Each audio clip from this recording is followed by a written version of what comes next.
Sa kabila ng pagkapanalo mga idol ng Boston Celtics sa Game 1, aminado para naman dito ang superstar nila na si Jayson Tatum na kinabahan at nagkaroon nga po siya dito ng nerbyo since kababalik pa lang naman niya sa championship games. Kaya eto na rin naman ang rason bakit hindi naging maganda ang kanyang performance sa kanilang unang game. Literal, binuhat siya dito ng kanyang mga kakampi na sina Kristaps Porzingis at Jaylen Brown. Ngunit ayon nga sa isang insider, bagamat man ligtas ang Celtics sa malamiyang laro ni Tatum, hindi rin naman nga ito dapat pang maulit sa Game 2. Kung inyong ang matatandaan, parati rin naman nga silang natatalo ang Celtics sa second game ng kanilang serye maliban na lamang sa kanilang naging Eastern Conference Finals laban sa Pacers. Kaya kung sakali man nga pong maulit muli ni Tatum ang ganoong kahinang laro, sasamantalahin nga ito ng Dallas Mavericks. Para nga sa inyong kaalaman, hindi para naman nga dapat magpakampante ngayon ng Celtics, gayong kapag natalo sila sa Game 2 ay tatabla na agad ang serye sa 1-1 at makukuha na dito ng Dallas Mavericks ang home court advantage kung saan maaari nga silang mabaon sa 1-3 bago sila pumalik sa kanilang home court na TD Garden. Yes mga idol, tama nga ang inyong narinig.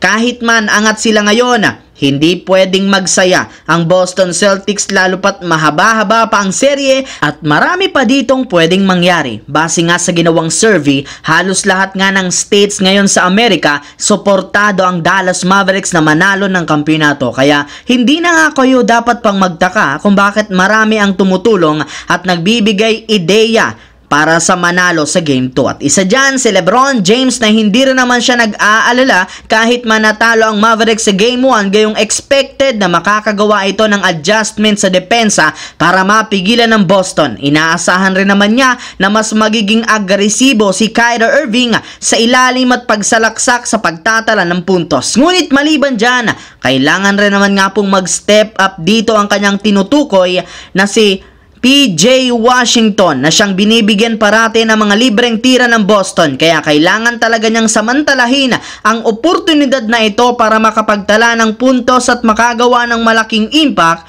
sa kanilang Game 2. At ayon kay LeBron, ito ang magsisilbing game changer para sa Dallas Mavericks. Sa kabilang banda, alam naman nga ninyo na isa nga sa pinaka-problema ng San Antonio Spurs ay ang kakulangan ng point guard o playmaker na kayang sumabay kay Victor Wembanyama. Ilang beses na rin naman nga silang binatiko since hindi nga marunong gumawa ng simpleng play ang kanilang mga manlalaro. Kaya plano nga talaga ni Coach Greg Popovich na kumuha ng isang bagong point guard sa kahit anumang paraan. Sa katunayan, base nga sa inilabas na balita ngayon ng isang NBA insider na si Sam Amico, interesado ang front office ng Spurs na kunin si Darius Garland mula sa Cleveland Cavaliers sa isang trade. Willing rin naman nga silang mag-offer sa Cavaliers ng magandang trade package once na maging available na ito sa pagbubukas ng trade market. Kumalat na rin naman sa social media ang balita na plano nga po ng Cavaliers na i-trade si Garland sa ibang team since naniniwala sila na hindi ito fit kay Donovan Mitchell. Kaya dahil dyan, sisiguraduhin nga po ng Spurs na sila ang unang makakakuha sa kanya ngayong off-season. So yun lamang mga idol ang ating bagong video ngayon. Once again, this is your J-Zone TV. Huwag kalimutang mag-like, mag-subscribe, pindutin ang notification bell sa akin channel para lagi kayo maging updated sa mga videos na pinapalabas ko. Isang malaking shoutout sa lahat mga idol. Maraming salamat po.